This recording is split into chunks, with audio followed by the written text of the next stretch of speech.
Hey everyone, this is Franchon from Healing Your Almond here on the Red Couch. We are about to have a serious conversation with Nicole and learn about flipping the conversation. Flipping the conversation is a real conversation about equity, about racism, about all the things that are not okay that happen in New Hanover County. We have 3 different information sessions that we want to invite you to. And if you keep watching the video, you're going to hear all about all the different reasons why you need to come, what it's about, all the details. HealingYourAlmond.com/upcoming. Real conversations about racism and equity, flipping the conversation. Stay tuned. Hey, this is Louis T, IMOLT podcast. Make sure you hit that subscribe button on YouTube. Look us up because we got a new episode. Champion bound, I'm Malcolm X with a pinch of Christ. Catches with the jab, I'm Floyd May, my defense is nice. Crafted by a Mac, I'm embedded to get the cheese. Genius with the beats, this pop off and I move with ease. Genius. Heart cold, apply pressure. Hello. You guys know me. I am Nicole, and we are chilling here on the Red Couch. I only bring that up because I'd like to thank Louis T for his hospitality and allowing us to use his space, his platform, and his setup so we can have a very, very important conversation. The world shut down about a little over a year ago. Yeah, we're coming up on the anniversary. We're coming up on the anniversary of the world shutting down for the first acknowledged pandemic that we were living in, which was the COVID-19 virus that was rapidly spreading from unknown causes at the early onset. But it rapidly spiraled into another pandemic that the world hesitantly acknowledged, and that is being Black in America. And so through protesting, the communities were informed of the level of trauma that their brothers and sisters were experiencing. And the white communities, more often, I'd say, had their eyes opened to some of our everyday experiences. So a even more pressing pandemic was brought to light, and its need for different levels of healing, especially in the COVID world, were highlighted. And this is exactly where our guest comes in today, because healing in an unconventional way is something that you have come to master, I would have to say, in this past year. Thank you. For you to be a successful individual, you've had to find ways to unconventionally reach our people and our population, but also continue to sustain yourself inside of a pandemic. So I will give you a few seconds if you'd like to introduce yourself and tell our guests exactly who you are and what you do and why you have such a beautiful Healing Your Almond shirt on and what that means and how it ties into our existence in surviving a pandemic within a pandemic. Pandemic with a pandemic. I love that. I love how eloquently you put white folks' eyes being open. That was very nice of you. I like to say y'all are late to the party. Super late. The rest of us have had the party, shut down the party, restarted the party for 200 years. Left the party a couple times, refilled our drink. And Right. Took a nap. Said we were never going to come back to the party again. To eat. Yes. Okay, cool. But the party's still here. Right. Sweet. So the party's still here. So Healing Your Almond. Some of you know me, some of you don't, but it's just a quick history about Healing Your Almond. My name is Franchon, and I'm the founder of Healing Your Almond. I'm a licensed clinical mental health counselor. I'm a certified trauma practitioner, which is how we came to the name Healing Your Almond. Healing Your Almond refers to the amygdala, and the amygdala is the part of the brain that's responsible for fight, freeze, or fawn. The 4 Fs. Yes. Nice. And this is something that I'm sure you don't mind me saying, because most of us know that you've experienced on multiple levels at multiple points in your life. A little bit, yeah. A little bit here and there. Yes. So quite a bit. Right. So Healing Your Almond is really focused on making sure that people don't experience that as much as possible, especially people of color. Okay. So you identified yourself as also being trained in trauma specialist. For people who think all therapists and all people who go to therapy deal with trauma and all therapists are trauma therapists, there's a lot of unknown. We had a conversation just a few minutes ago. I've been in therapy my entire life, and I used to jokingly say it is the Caucasian side of me, because those people will literally put you in therapy as early as you can, because why not? So I've been seeing a therapist since I was probably 3 or 4. My parents split up around that time, and so I've been in and out of therapy since. Got diagnosed with, ADHD, so they make you see a therapist to make sure the medicine's not fucking you up. Mm-hmm. So I've been in and out of therapy with that. And then through traumatic experiences in life, I am a sexual assault survivor, so I've been in therapy for that. I have had a drug addiction. I've been in therapy for that. So, I'm sitting there thinking all therapists are the same, and that is literally the mentality I've had. Again, I am a seasoned therapy goer, but this summer was the very first time in my life I've been partnered with a trauma specialist. real life, my therapy is completely different. Right. I am a different woman. And when I tell you, I know what a boundary is. Not only do I set it, but I enforce it. I'm a whole new girl.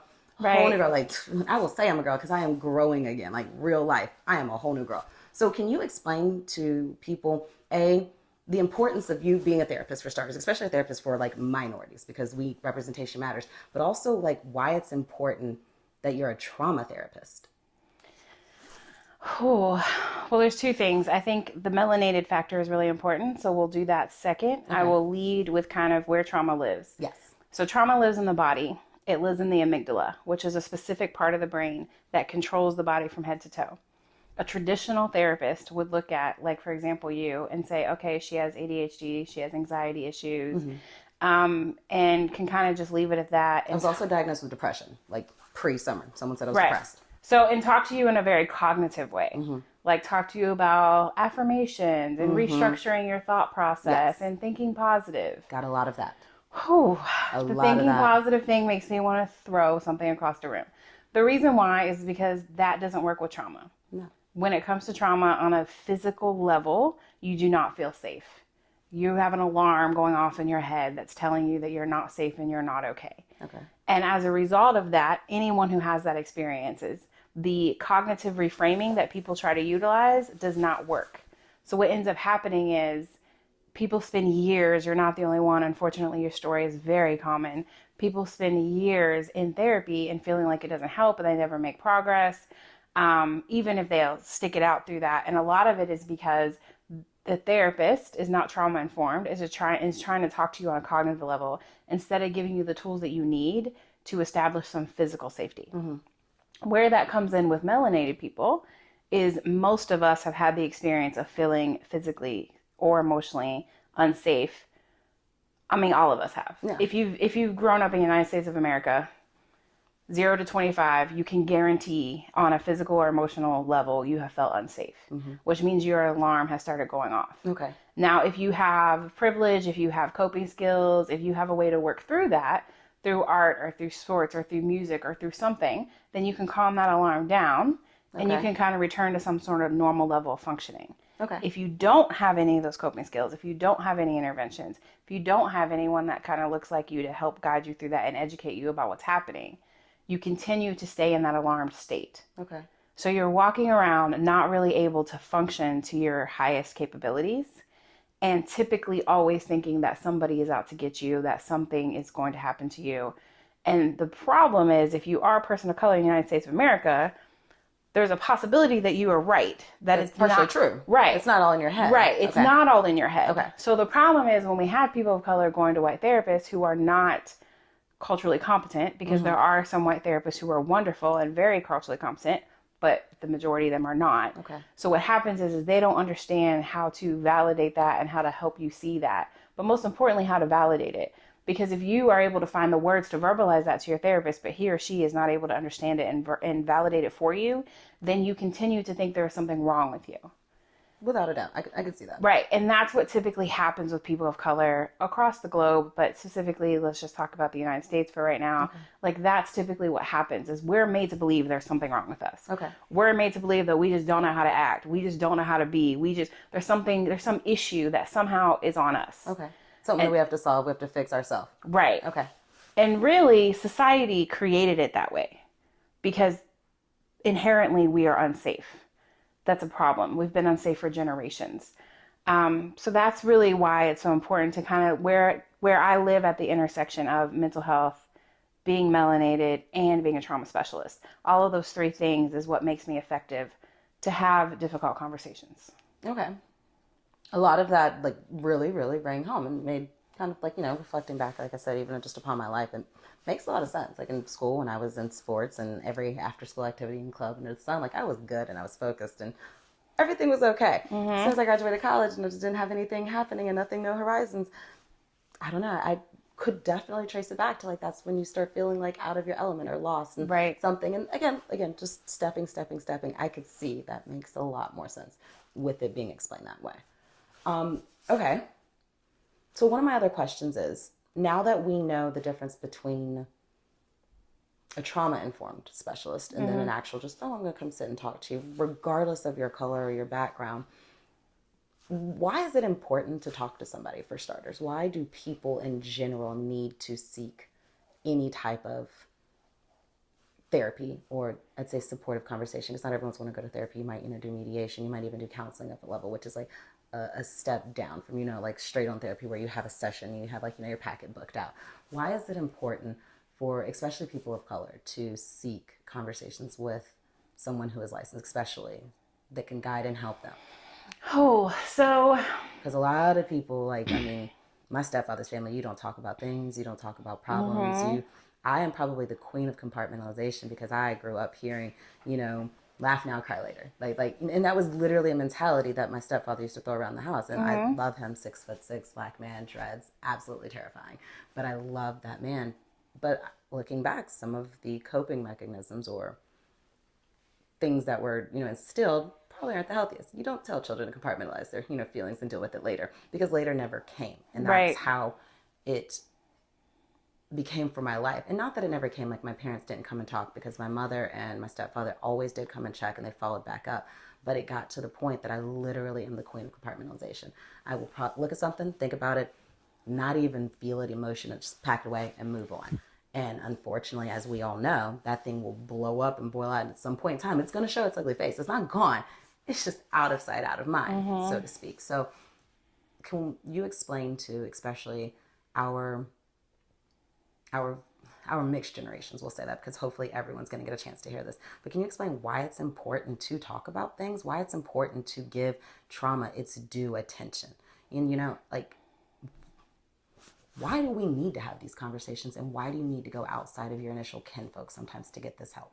Absolutely. So I think the way I try to explain to people is there's a difference between surviving, living, and thriving. Yes. And I think I know because we're here, right? So I'm Native and African American, and I'm alive.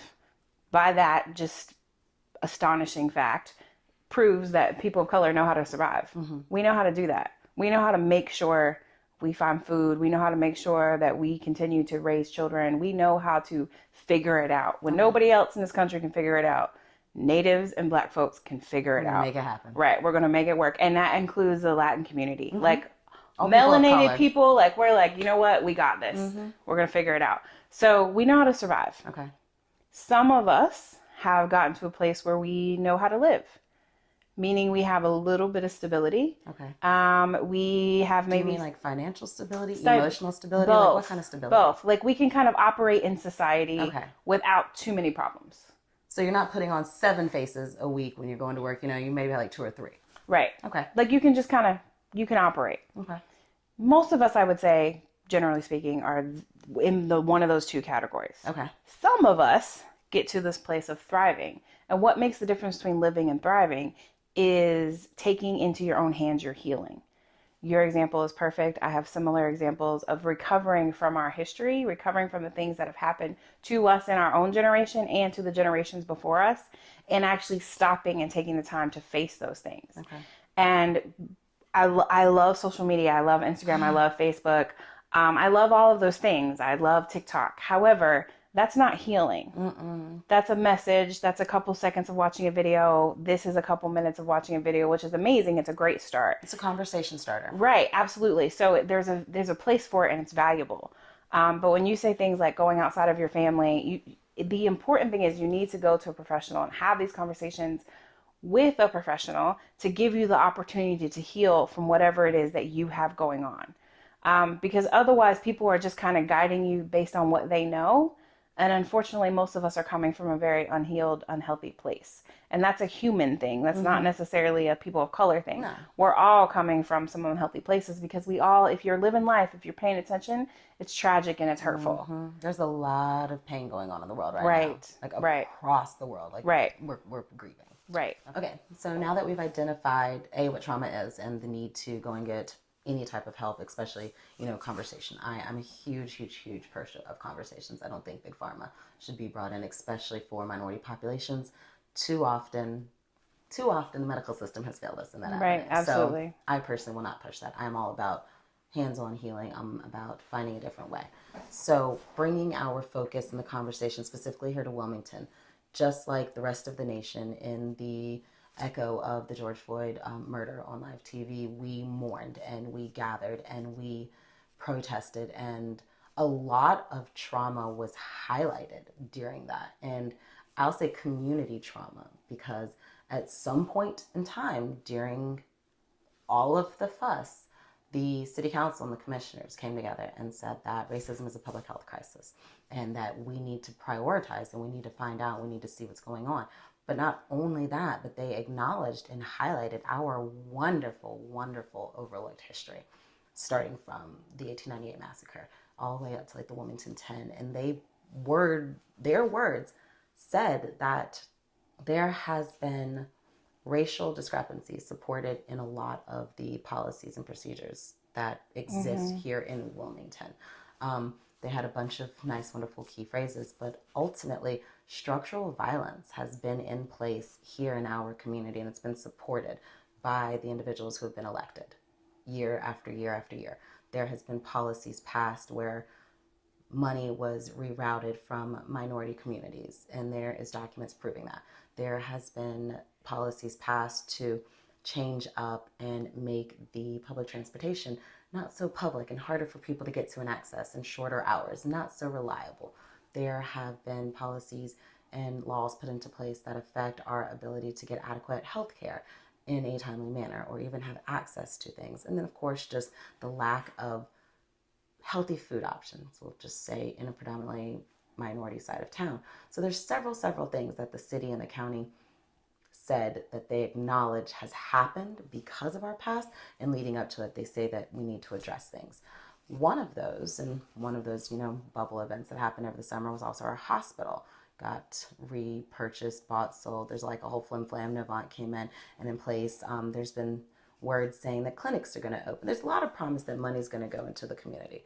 So with all that being said, can you highlight or can you comment briefly or in depth, I would say, on why it's important that our racial past got brought up and us moving forward with healing, and how you come into play with especially the new money that's coming in this town, because Novant's purchasing is bringing a lot of outside eyes. So it's not just the Novant deal where money's coming from. There are other entities at play that are coming to bat for Wilmington, North Carolina, so to speak. Right. So can you shine some light on a couple of those potential partnerships or a couple of the new interest in Wilmington?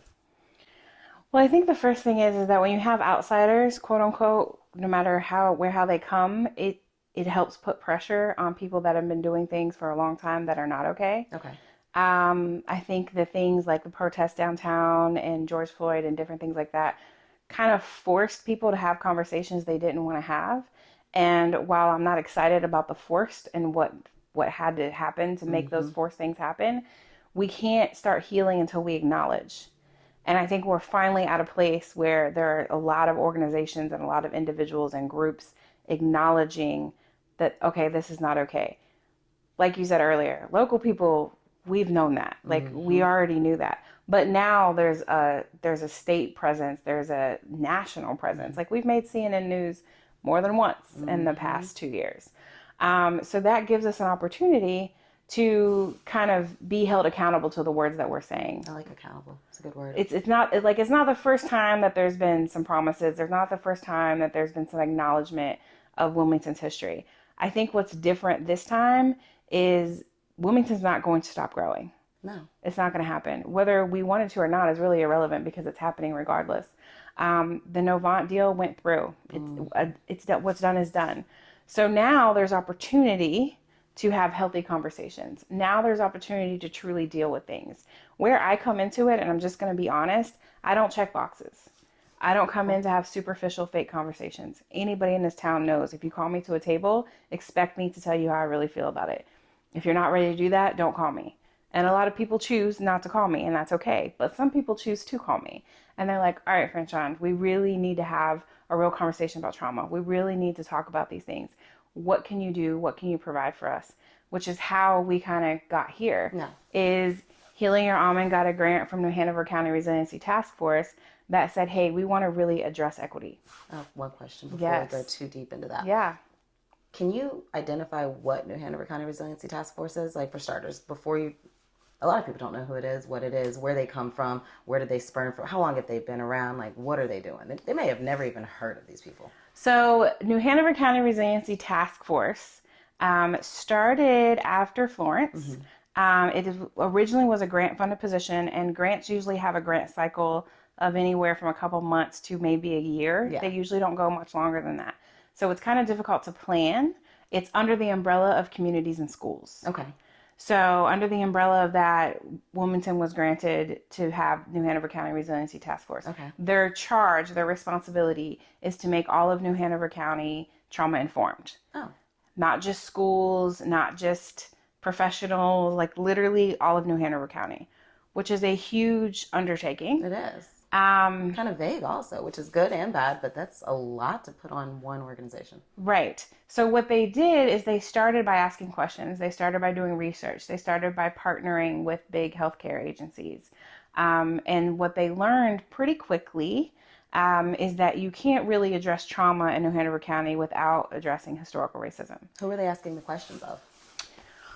I don't work for them. I don't feel comfortable speaking fully for course. them. Only what you know. But a big part of what they did was surveys to like New Hanover County Regional Medical, Coastal Horizons, Trillium, which provides a lot of healthcare around these parts. They also engaged preachers and pastors, religious organizations, and sent out surveys to as many people as So they it can sounds kind like of at least it was a mixed demographic. They didn't just go one place. No. Perfect. And everybody kind of told them the same thing. Like, we can't really be trauma informed if we're not going to address racial inequities. Like, it's not a thing. And they received that, like, well. Like, they were like, okay, we agree. And then they kind of went out and tried to get some help with that. Okay. And they were not at a position to pay for that at that time. And I'm not in a position in life where I can provide my services for free. No. I one day hope to be able to do more pro bono work, but I'm just not there right now. So they've incorporated a lot of different activities and different things. They've called in a lot of people from outside of New Hanover County, which I have different opinions about. But now they're choosing to use Healing Your Almond, which has brought in a whole team of people to how we are going to address this, at least to start. So the program that we're about to talk about, I just want to be clear, is not the fix-all. It's not the end-all. It's not the only way. It's an option that I want to make sure that everybody's aware of is available to residents. Okay. And so your team that you're bringing in, are you all local? Are you New Hanover County people? Or will some of your people also be coming outside? Because you said there's kind of a hesitation in the past. And I agree. I do not think people outside of New Hanover County can solely deal with our issues. We need to deal with it here at home. Right. And I think, like you said, people who live here, like, they know the things, they know how to deal. Like, we need to take care of home first. Right. So are your people, are we talking about like our neighbors, our friends, people we're going to see on the street? Or is this someone who, is a fly-by-night, they're to come in, get an Airbnb and come out? Right. So they all live here. Sweet. So there are people. Yeah. They've all been here. I want to say the shortest amount of person was maybe 15 years. They're here. So they've all, here. They they've know when all Fritz been here opens. for quite some while. One of them was born and raised in Leland. Oh, cool. He now lives in like North Wilmington. Okay. The other ones live like Midtown area. Okay. Their mothers. It's a horrible part of town. Yeah, they're kind of all over the place. Traffic. Yeah, well, there's I live in the middle of nowhere, which then you got to deal with a different problem. But anyway, so yeah, they're all and they're all licensed. I think that part was really important. Very important. So they're all licensed healthcare professionals. They're not all licensed therapists, but they're all healthcare professionals and have been doing equity work, most of them for longer than me, actually. Okay. So I believe in calling other people to the table that know more than me and also that look different than me. So it's a very diverse team. We have 2 white females, 1 black male, 1 Latina, and myself. Okay. I have 2 questions. I like the demographic breakdown. Is the LGBT community represented? Is there someone who is either from the LGBT community or sensitive to LGBT issues? Sensitive to the issues, absolutely. Publicly out, no. Okay. Perfect. Just as long as, there is options. Because I know, again, seeking any type of health and healing, if you are in the LGBT community, especially LGBT community and a minority community where it may not be easy to be out. That is really hard, but it's also super, super important knowing that if I were to call you guys up and be like, hey, I myself am LGBT, I need someone sensitive to my issues. It doesn't have to be someone who's necessarily out, but I just need to know that someone would understand where I'm coming from. Right. And then the second question I have, you mentioned equity, and all of your people are very equity knowledgeable. So I would like you to please explain the importance of equity, what it is, like define it for starters, because it's a big word. I don't always know what equity is. It took a while to understand it intimately. So do you mind breaking down what exactly equity means for individuals? And then if that is a good launch pad, can you tie that into what the program is that we're tiptoeing around right now? How the importance of knowing equity is going to segue into the partnership that we're about to speak about. So I think a big part of equity is it depends on the situation. Okay. And I think that's a part that makes it so complicated, because what needs to happen to make Wilmington equitable is not the same that what needs to happen, for example, Raleigh. Of course not. But what is equity anyway? It's having access. It's being able to be respected. It's being able to be it's going way beyond being invited to the table. Mm-hmm. So like there's being invited to the table. Mm-hmm. There's being able to have a voice, feeling mm-hmm. comfortable having a voice. Mm-hmm. And then there's that voice actually meaning something and carrying weight. That makes sense. So and I don't not only getting the invitation like, hey, I'm going to send you a Zoom link that actually goes to your inbox, not your junk box. That's getting the invitation. Right. Being able to speak at the table is one thing. Being comfortable, like, okay, I'm going to let you talk. I'm going to let you talk. I'm not going to listen to you, but I'm going to let you talk. But then the final one, like you said, is like actual equity, knowing that what you're saying holds weight, and you have individuals who support you and who are rallying with you and genuinely trying to learn from you. Right. That's real equity. Right. And real equity means taking time to invite people, mm-hmm. which I think we're missing that. We've picked one way, whatever it be. Maybe it's flyers, maybe it's this channel, maybe mm-hmm. it's whatever it is.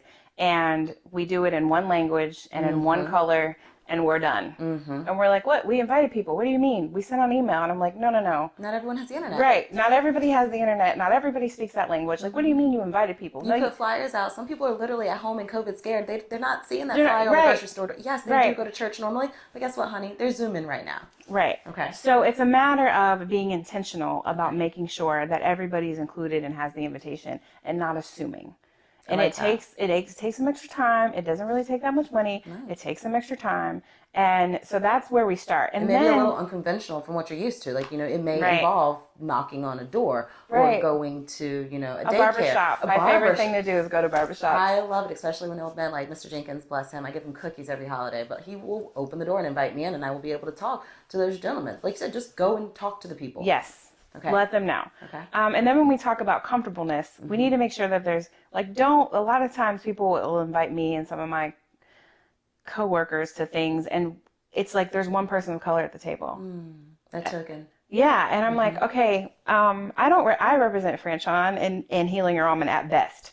After that, I'm done. Like, I don't speak for all melanated people. Like, what are you doing? So then there's a level of making sure that we feel comfortable. Making sure that you take that into consideration.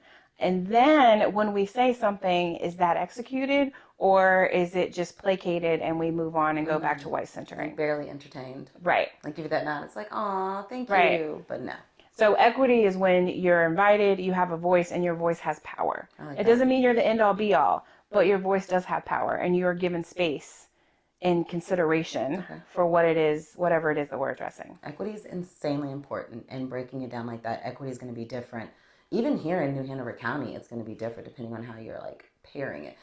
Like having equity, like we said, for example, literally having a seat at the table, getting invited to council, or having the ability to speak about matters that bother us in our community, raising awareness, making sure that we're being listened to and we're being heard, and our needs are being acted upon, and they're not intentionally ignoring us. So that is one form of equity, but then also equity in our educational system. It's going to be slightly different than equity on just having a conversation. Right. So I like how you broke it down in that manner of, not only being invited, but being heard, being encouraged, and then also having your words being acted upon, regardless of the situation. That is the general concept of making sure everyone has equity, correct? Right. Perfect. So it's North Carolina Support for Trauma and Families within Duke. Okay. Then funded New Hanover Resiliency Task Force, then funded Healing Your Almond. Okay. So That's the even better. It program is literally all academic avenues. So again, it takes it out of the medical profession. Right. And it goes to the research. And again, it allows the ability to ask the deeper questions. Like it seems literally like a seek for knowledge, and they're trying to figure out what's going on. What I will give to them is the proposal that Healing Your Almond submitted. They very clearly said they've never gotten anything like it. And I think they were a little hesitant because they've just never seen it before. Okay. But they pushed through. And they asked a lot of questions, and there was a lot of back and forth. But I appreciate that because they were willing to ask the questions and stay at the table. That equity piece we're talking about. So yes. They wanted to find the deeper motivation behind it. Right. Okay. And they really didn't understand it because it's not something they've ever done before. So they were what like, is this perplexing proposal? well, they, yeah, it begs the question. Like, if this is so unheard of in this Duke University, like, dear God, what did you say to these people? I know, I was a little concerned when they were like, we've never gotten anything like this, please forgive us. And then they sent 2 pages of questions. Yes. Good response. But it was good. Overall, it was good. So we have 3 phases because healing doesn't happen overnight. No, ma'am. Phase 1 starts in March, and this is actually the beginning of phase 1. So phase 1 is invitation. Okay. We're taking time to have 3 different Zoom sessions, 3 different times of the day because we want to accommodate people that have different work schedules. Definitely. One of them will be in English and Spanish. Sweet. Bilingual. I like it. Yes. And the idea is that you're going to get to meet my entire team. So the Zoom session, it's like a panel. We're talking. Right. Okay, cool. Right. Where you get to see everybody, hear them talk, look at their mannerisms, all those kind of things. A lot of times I'm the front person of Healing Your Almond, which is great, but this is not a Franchon show. Yeah. Like it's a whole team of people. So you get to meet the whole team. I like that. So this way, if you identify with me, that's awesome. But if you don't, you may really identify with one of my team members and say, I really want to have further conversations with them. So we're going to invite you and we're going to explain phase 2 and phase 3. Okay. And then phase 2 is a little bit more of a commitment. Okay. We're bringing everybody together, and you have to. Is this an in-person together? Or? No, Okay. not yet. We are getting to an in-person option, but phase 2 will start in April, and it will be every Thursday. I believe we're doing it from 6 to 7:30. So all 4 weeks? Yes. Okay. And the first group is going to be anybody that registered. So I don't want to use the word apply. The only time we will cut people is if we have more than 40 registers. So there is a seat issue. Like I don't want 100 people running in and out of Zoom. It gets hard to manage. And you get distracted too. It's a lot of clicks and stuff. Yeah, it's a little too much going on, and people feel more intimidated and not talk, and that we want the opposite. You feel we like want you're just people one talking. number. Yeah. So there is a limitation for that reason, but we'll bring the whole larger group together, all ethnicities, and kind of talk about some historical stuff like what you were talking about, making sure that we understand and have a general kind of basis of trauma, and then we're going to separate, and we're going to have the white folks in one group and all the melanated folks in another group. And the reason for that is because what we need to talk about is not the same. Okay. What white people need to talk about and what people of color need to talk about are not the same things. And people in the streets, we've been saying that. Like, we have no problem saying that. A lot of us don't feel comfortable saying that to white people. Understandably So we so. end up, which totally makes sense. But we end up tap dancing and further traumatizing ourselves. Because you're biting your tongue. Right. Keep biting it, bite it off. Right. And there's no empowerment. There's no freedom, which is oppression. So You feel restricted and restrained. And right. You don't want to say the wrong thing. You don't, not even if you're fearful of like retaliation, you just don't want to hurt a Karen. Like why? Right. Why is Karen's feelings more important than yours? Which we will absolutely talk about, but you gotta stay tuned. Like you gotta come because I would love to talk I'm about there. I that. told you, I'm signing up. Yeah, Signing like up. that's definitely that could be session 1. So we're going to separate because we need different things. Yes. And both will have their own facilitators that look like them. Okay. And we'll run down that road separately for 3 sessions. Okay. Then we're coming back together. And when we come back together, now we can try to have some conversations about equity. Now we can try to have some conversations about what we need. Now we can really say, hey, this is an issue in New Hanover County. Thoughts, And this is the month opinions, of April. suggestions. Right. Perfect. And we're bringing back together. And then in May, we start planning phase 3, which is community presentations. Okay. So the idea is that this is the first cohort. This is the So first this is like group of- literally round 1. Yes. That's what I love to hear. So this is like our testing phase. This is Yes. we're going to do this 3-step program Yes. with our initial batch. And then once we hit step 3, man, we're phase 3, we're lining up for our next round, hopefully. Right. Okay. Right. So the idea is that we want to do a community presentation because we want to be able to say the people that live and work in New Hanover County, This is how they feel. This is what's going on with us. This is what we want and need from us without the pressure of a place of employment, without the pressure of being in a city council meeting, without the pressure So building of, your own table. Right. Without a camera. We're taking all of that away and just giving you some therapists and some people. So for the community presentations, it will obviously be a rounding of everything that was discovered and learned from April. That people feel comfortable sharing. That's where I was going. So who will be doing the presenting, and who is your targeted audience during these presentations? Because the community presentations could be flipped like in a multitude of ways. Like it could be our wonderful therapist who worked with the community members doing a presentation to different organizations, or it could be the participants doing a presentation to organizations. Oh, participants all day long. Participants talking to their neighbors. So who's presenting and who are we talking to? So who's presenting is the participants. Sweet. We are hoping by phase 3 that all facilitators are hands off. Nice. So just there for moral support. Right. We're just going to be in the room, mics on mute, attending, but not controlling, not facilitating. Literally, this is y'all. There for empowerment. Right. I like it. Right. So the group of people that come get to decide what the community presentation looks like. It could be spoken word. It could be visual art. It could be dance movement, like the Invisibility Project. You can do whatever brings you joy. Really? Yes. Like each individual? Yes. Really? Yes. Oh, wow. That's going to be And beautiful. we have in the budget a full film crew to come capture what you're doing. So here's where the opportunity to be in person comes. Yes. So let's say you participate and Lewis participates and y'all decide that you want to do a skit. And I'm like, all right, cool. Let's reserve some space at Cape Fear Community College. Film crew will come down. They will capture that, and that will be your skit. And then whatever every other wants to do, if it incorporates with what y'all are doing, great. And if it doesn't, that's fine too. And then what we do is once we've captured it, we put it together, all of it, everybody's voice, everybody that participated. We put it together in one video, professionally recorded and edited. Okay. And then that becomes our deliverable to all of New Hanover County and beyond. Okay. To say, this is the work we've done. This is what we did. This is what we want you to know. Hear us.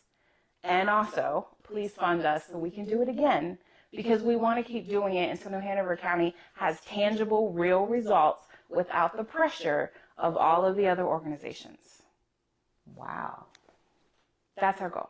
That's a completely attainable goal. So I'm going to do like the lamest Cliff Notes summarization, and I want you to tell me if it's wrong. Okay. So your goal, your concept is basically a program that's going to take place over 3 months, starting now here in March, and this is part of it, getting the conversation started. I don't want to say recruiting, I hate that word, recruiting our people, but calling in supporters and individuals who are interested. Right. And then we're going to literally guide therapeutic conversations, ripping off band-aids, digging deeper so people can say, in segregated rooms. And my follow-up question is, I need you to explain the segregation piece, because people get it, but some people are like, oh my God, we'll separate the whites and the colors. Isn't that the problem? Yeah, it is the problem, because you guys still don't get it. But anyway, we're separating our community by their literal race issues so they can dig deeper and ask those uncomfortable questions.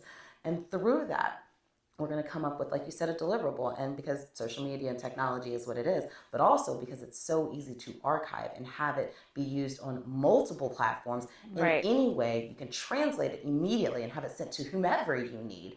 We're going to have an actual physical, digital, but, actual hands-on summary of the pain and suggestions of healing and how it resonates with individuals in the community, not only colored individuals, but Latinx individuals, white individuals, hopefully huge age groups of individuals as well. Yes. We're going to have something that we're able to send to local funders, businesses, organizations, those private donors who are sitting on the Granddaddy's Trust Fund, but also national support that we can take this and send to people like in the CDC and like the World Health Organization, like, hey, you guys, we are offering a suggestion on how to address structural violence and start generational healing. Right. That's like the lamest Cliff Notes version, but It's beautiful. That's what we're doing, right? That was That's amazing. what you're pitching. That's exactly what we're doing. That really sounds amazing. And you're already funded for this first cycle is what you're saying. So you have these beginning 3 months, to end. it doesn't matter, like it's happening. It's happening. So even if the world literally is full of complete scumbags and we're not able to get it funded for a second round,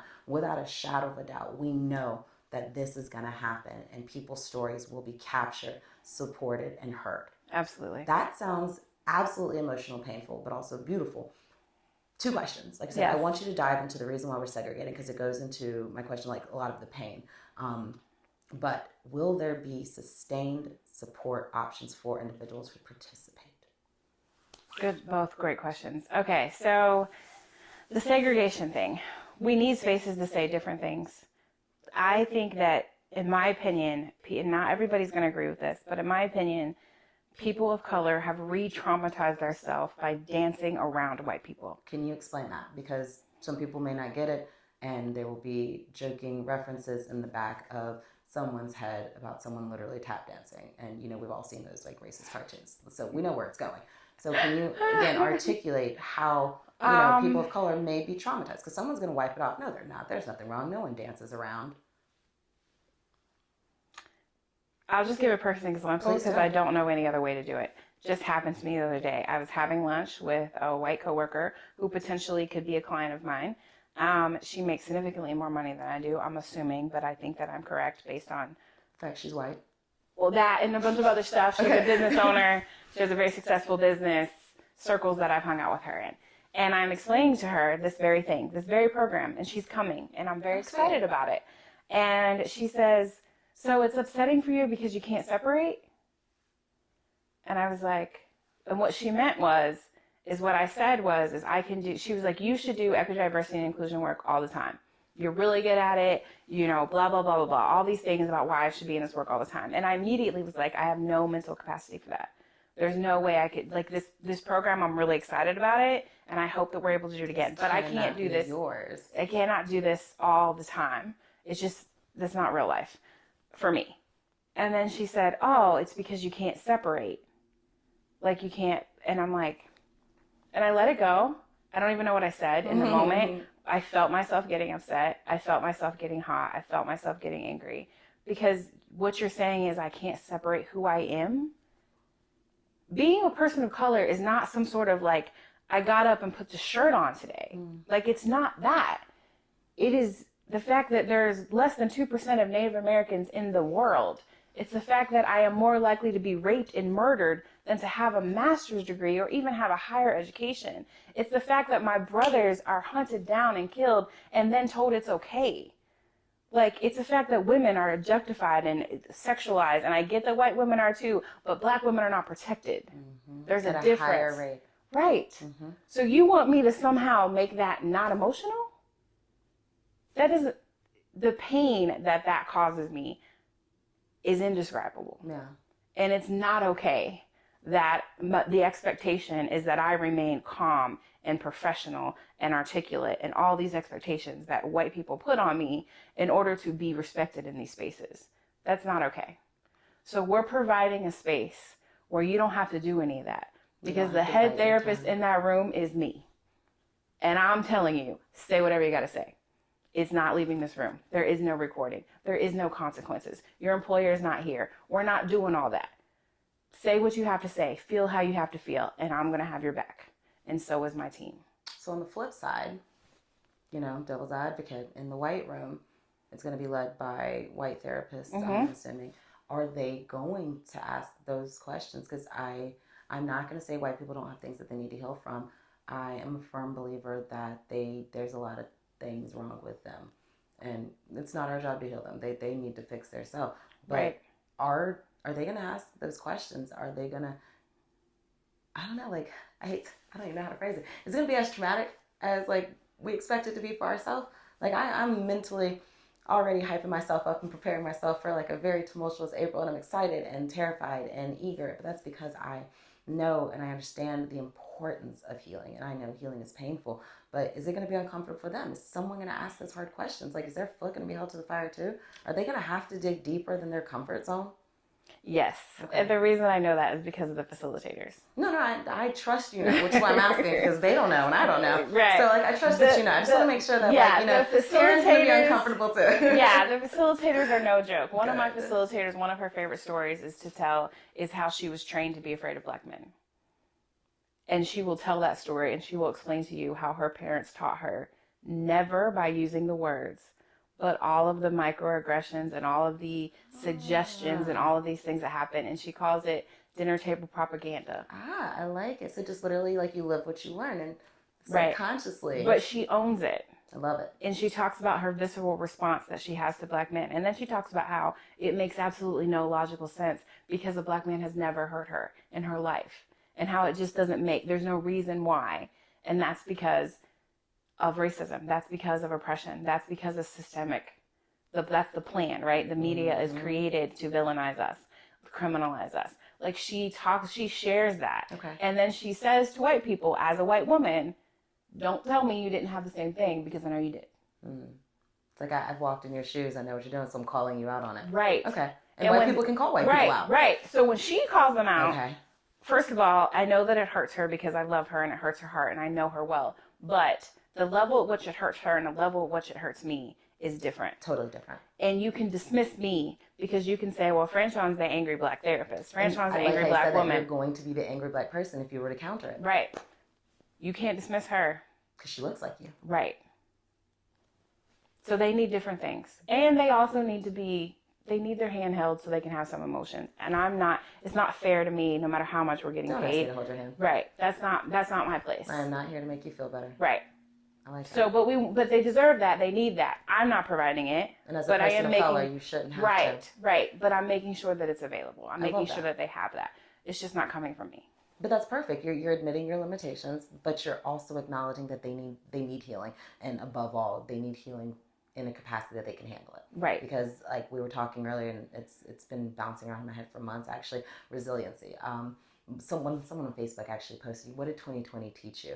And the only thing I could think of that resiliency is not universal. Like it's not universal. Trauma is universal. Right. Everybody walking this earth right this second has experienced a level of trauma to your bones. Anyone who was involved in any level of protesting, your DNA is rocked forever. Your kids are going to feel what you felt. Like, bam, trauma is universal, but resiliency is not. Right. But I do remember catching myself late last year. Again, like I said, that concept seemed to bounce around in my head about resiliency.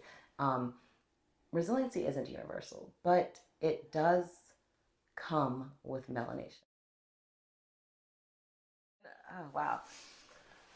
Sorry, resiliency. Literally the ability to look at life for what it is and find, I guess you could say, the silver lining in it and push forward. This event that we're talking about, to me, resembles or sounds like a glimmer of hope. It is a step in the right direction. And I say a glimmer of hope mainly because it's totally funded right now. And so that is a blessing in itself. This is not the end all be all. This is not the final answer. This is not the icing on the cake. This isn't even the Band-Aid that's going to address the boo-boo of Wilmington. Like, no, this is not that. It's not that. This is a really, really good way for any attempt at healing to begin, because the uncomfortable conversations not only will be forced, but they'll be facilitated so that there's a actual gain from these conversations. Right. Because you can have the most uncomfortable conversations you want, but there's two things about conversations. If you're talking to the same people all the time, no one's learning anything, and it's not that uncomfortable for long. And number two, uncomfortable conversations that aren't moderated in some aspect can become either really, really violent and unproductive, right, or really, really silent and unproductive. Because people will get like, absolutely, oh, well, I don't really agree, so I'm not going to say anything. Or they get angry and then they're going to like flip at you.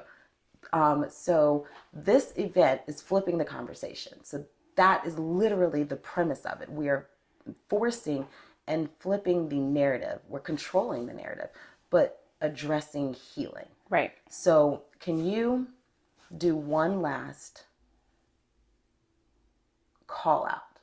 Like if you were talking to me and you just met me, but you noticed I'm an individual who may or may not benefit.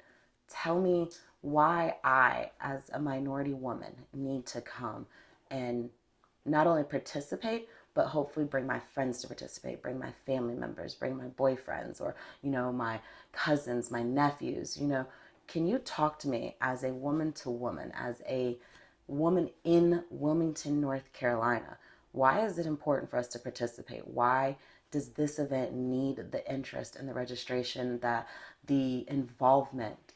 Why do community members like us, that look like us, need to take place? Because you do have interest. There are people signing up, but the majority of Wilmington is white. So the chances of your numbers being predominantly white, I mean, just statistically, they're high.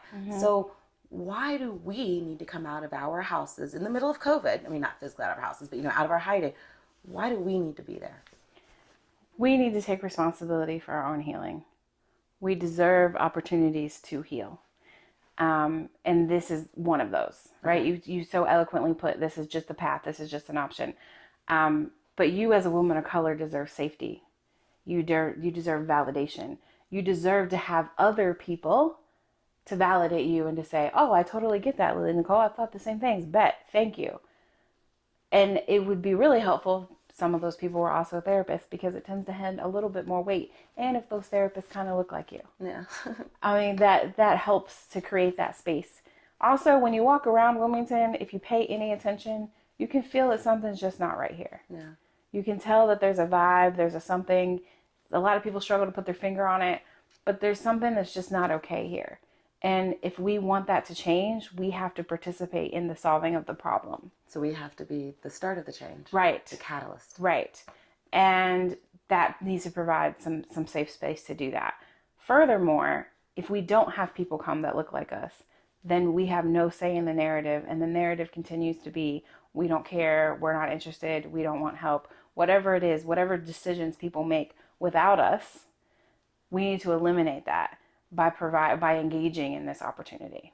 So this is literally like an open call out. We want people who look like us to show up. And all ages. All ages. So how young is all ages? Because again, all ages means, I mean, I got a 13-year-old nephew. I've also got like a 1.5, year old like godson. So obviously, he's not going to be voting. 18 to super wisdom. Sweet. So as long as you register to vote. Yep. Okay. So if you can register to vote up until you're taking your last breath, we want you here participating. We want you engaged. We want your thoughts and your experiences. Absolutely. Okay. So can you tell us the name of this event again? And again, this is a 3-phase event. So what are we calling this educational therapeutic opportunity? Because, we're partnering with Duke School, not Duke Hospital. So it's an educational therapeutic opportunity. Right. So it's called Flipping the Conversation. Flipping the Conversation. Yes. And everything you need to know and see pictures of our team and register for everything is at healingyourouralmond.com healingyourouralmond.com /upcoming. Sweet. /upcoming. So it's like your upcoming events. Yes. Perfect. So that has links to all the Eventbrites. Everything is free. We didn't point that out, but everything is free for participants. I was going to say, how do we register? What are our timelines? And what does it cost? I like that. Everything is free. $3.99. Yep. And all the different registration options are there in terms of whether you want to do the English ones or the bilingual one. Okay.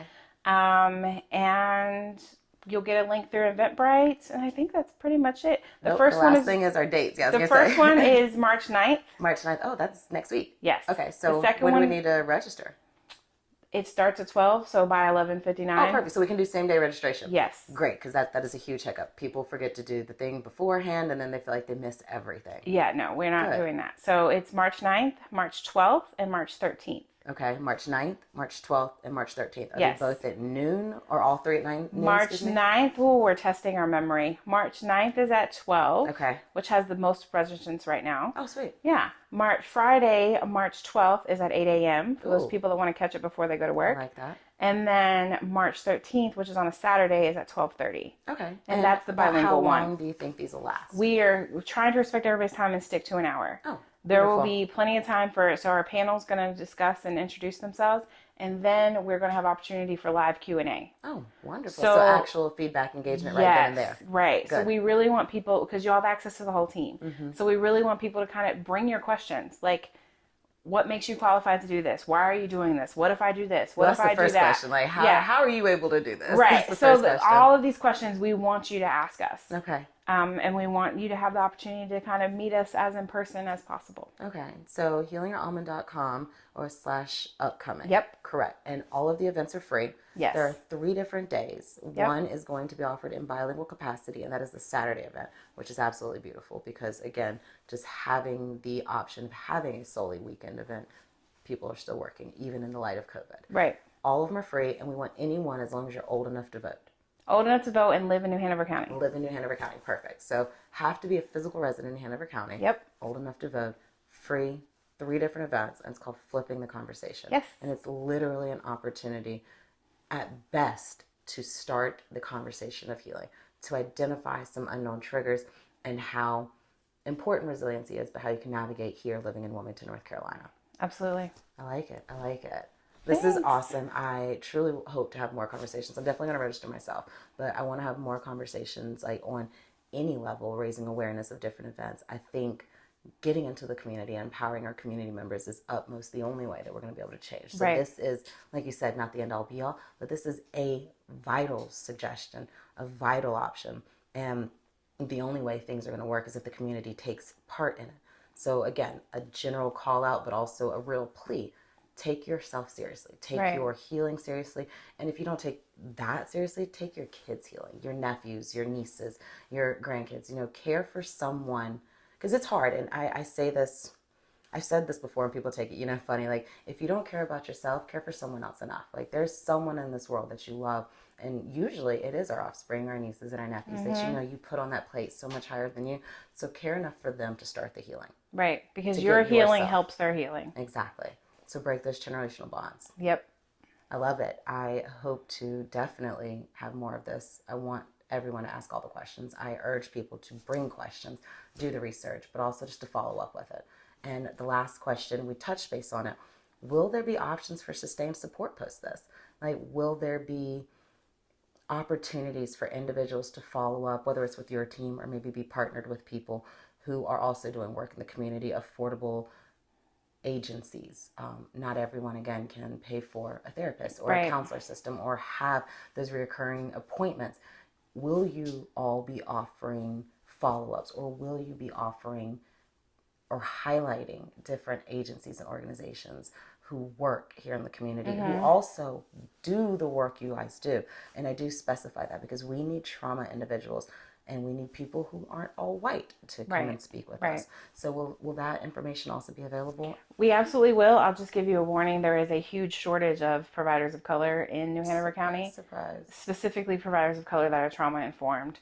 But we always have a wellness director in Healing Your Almond, but we will beef that up a little bit to include some other things so that people are aware of what the resources are.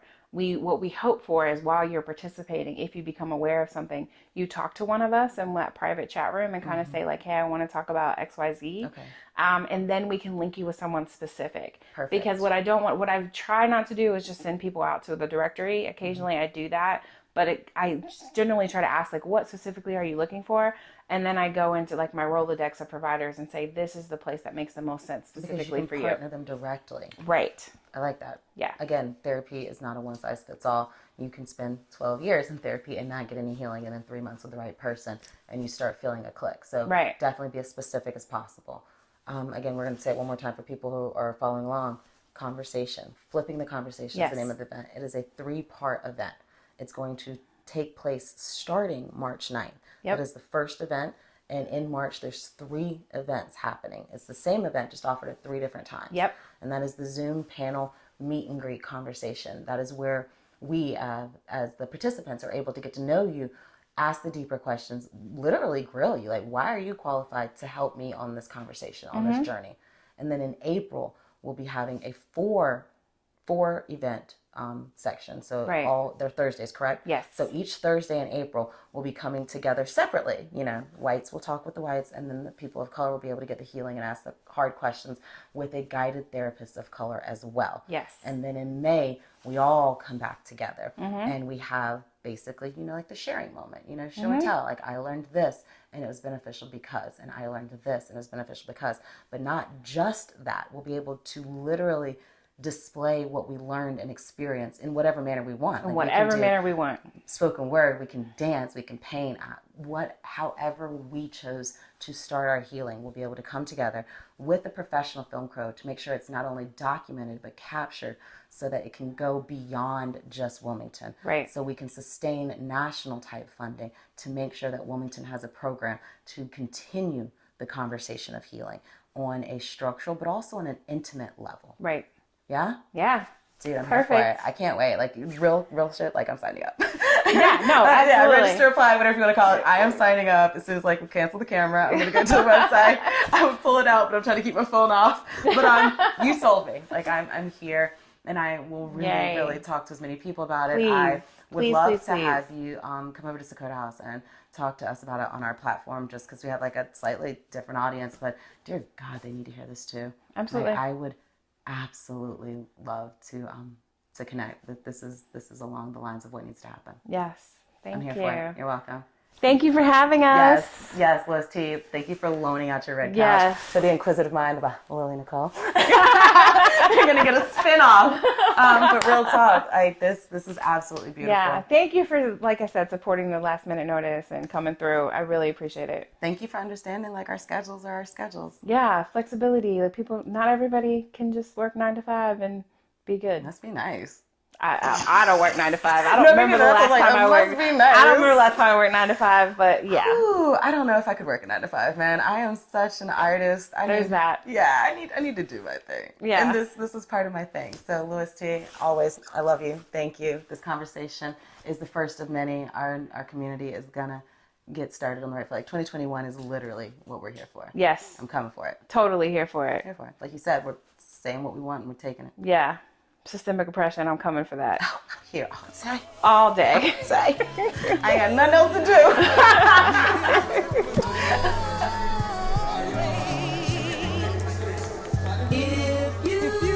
Champion bound, I'm Malcolm X with a pinch of Christ. Cashes with the jab, I'm Floyd May, my defense is nice. Crafted by a Mac.